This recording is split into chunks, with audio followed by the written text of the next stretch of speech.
OVNI, attention danger de Bernard Bidot. OVNI dans l'Antarctique. Source GEPA. C'est parti, c'est du très lourd aussi.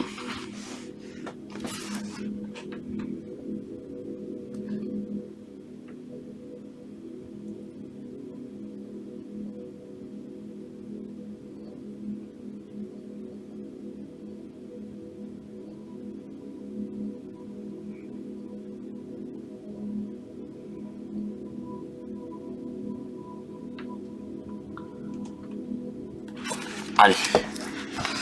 OVNI dans l'Antarctique. Si plonger dans la mer ne dérange pas nos visiteurs de l'espace, naviguer dans les grands froids, surveiller les glaces du cercle polaire ne semble pas non plus les perturber. Comme en font foi les témoignages suivants qui proviennent de savants mondialement reconnus et de scientifiques de haut niveau, spécialistes en particulier des phénomènes de météorologie.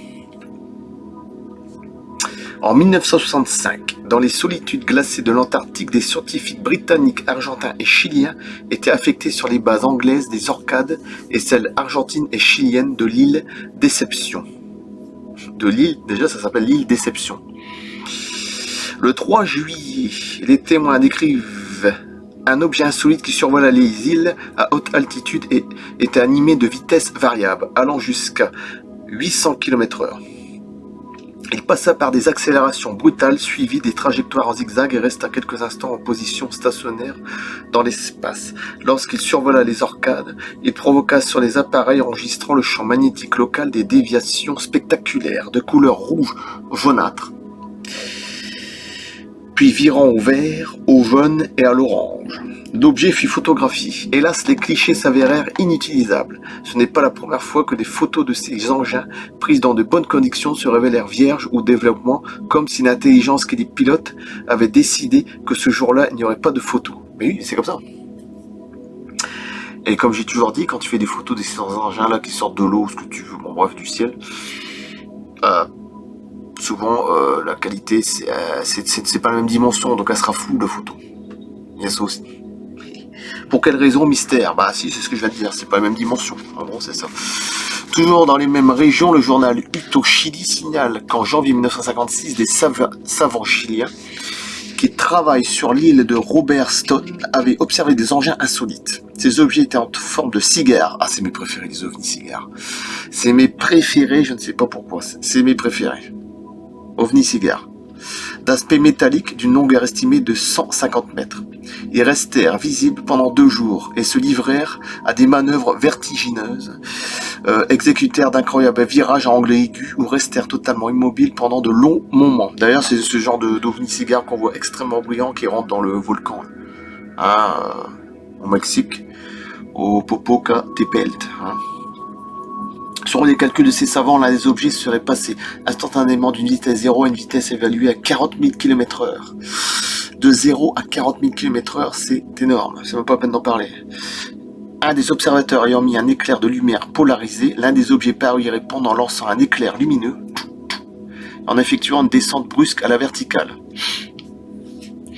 Et une autre observation importante fut faite le 16 mars 1961 par Monsieur Rubens Vilela, météorologiste brésilien, qui se trouvait à bord du brise-glace glacier, alors ancré dans la baie de l'Amirauté, dans une île de Shetland. C'était peu après 17h30. Je montais sur la passerelle à environ 15 mètres au-dessus du niveau de la mer. J'étais avec 3 membres de l'équipage, nous parlions à un bâton rompu quand la chose survint. Un objet lumineux multicolore apparut traversant le ciel. Mes compagnons et moi fûmes d'abord si stupéfaits que nous restâmes sans parole. Puis chacun exprima son opinion. Le nez conique d'un missile, cria quelqu'un. Non, c'est un météore, dit un autre. Une fusée, dit un troisième. La vision était d'une beauté incroyable, non terrestre. Bien qu'il n'y aura que 10 secondes, sur 10 secondes, souvent ça marque. Ça marque pendant des longues années, décennies, voire à vie pour certains. Cette vision me laissa une impression inoubliable. L'objet était ovoïde et sa coloration initiale était rougeâtre. Il se mouvait lentement en suivant une trajectoire rectiligne horizontale.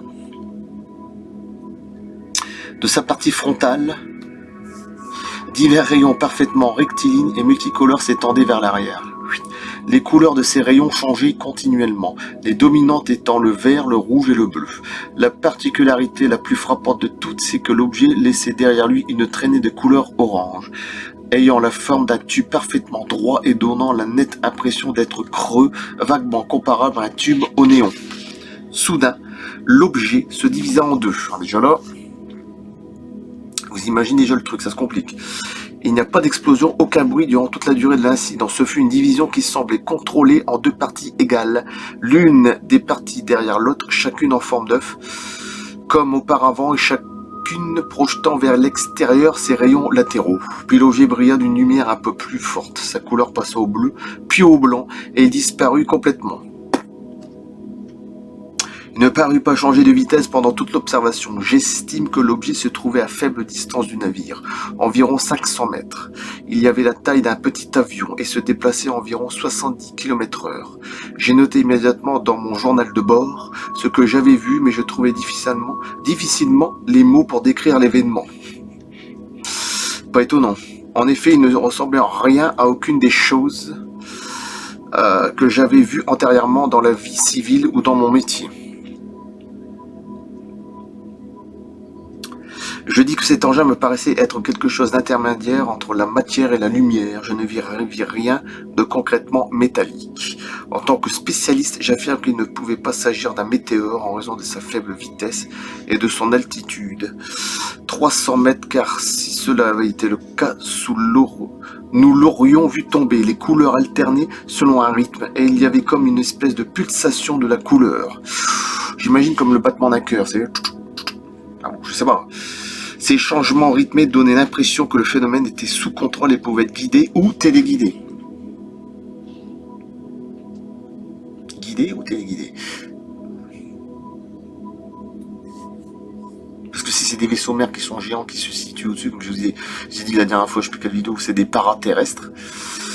Et ces vaisseaux mers, ils font des dizaines de kilomètres de long, ça va pas d'y penser, peut-être 1000 km, 2000, je sais pas combien. Et c'est à partir de là que les balles des ovnis autour de la planète Terre, ça. Bon, alors, guidé ou téléguidé? Je dirais plutôt guidé, pour ma part. Maintenant, si c'est des trucs qui viennent de sous-mer,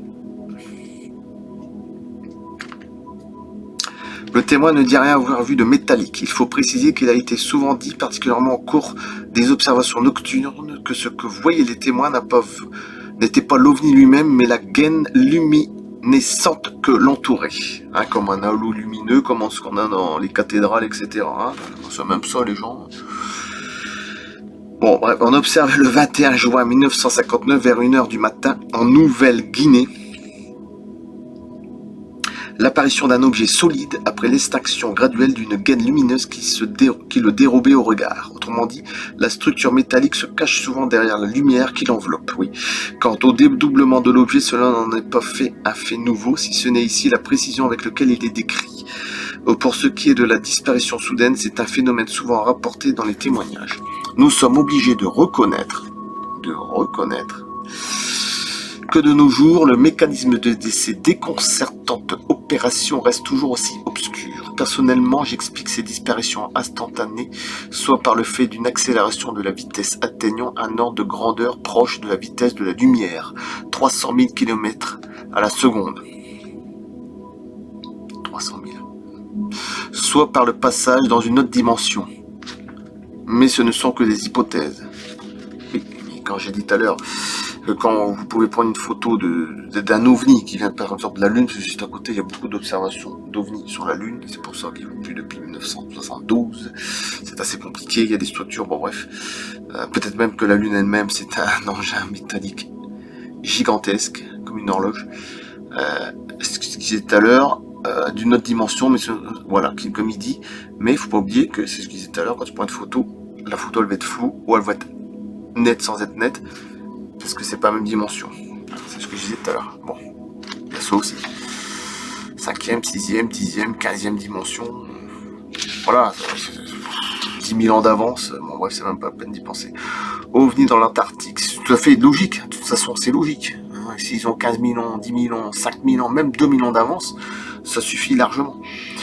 Voilà, OVNI dans l'Antarctique. C'était une très très belle vidéo. OVNI, attention, danger. J'ai vu qu'il s'est arraché un petit peu vers le milieu. Bon, faut pas oublier que ça fait quand même pratiquement 5 ans que je l'ai. Ouais, j'avais déjà tout fait d'avance, parce qu'il y a beaucoup de choses à lire. Mais j'ai pas fini avec celui-là.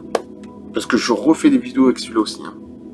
Ah oui, moi j'aime bien, hein, je sais pas si vous avez remarqué, hop, je passe à ça, si, voilà, c'est comme ça.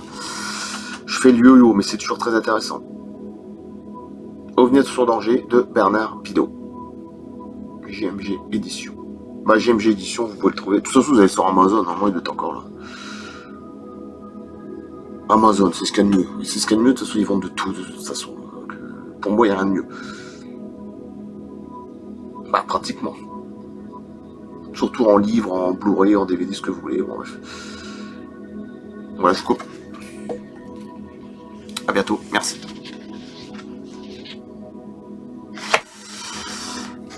À plus.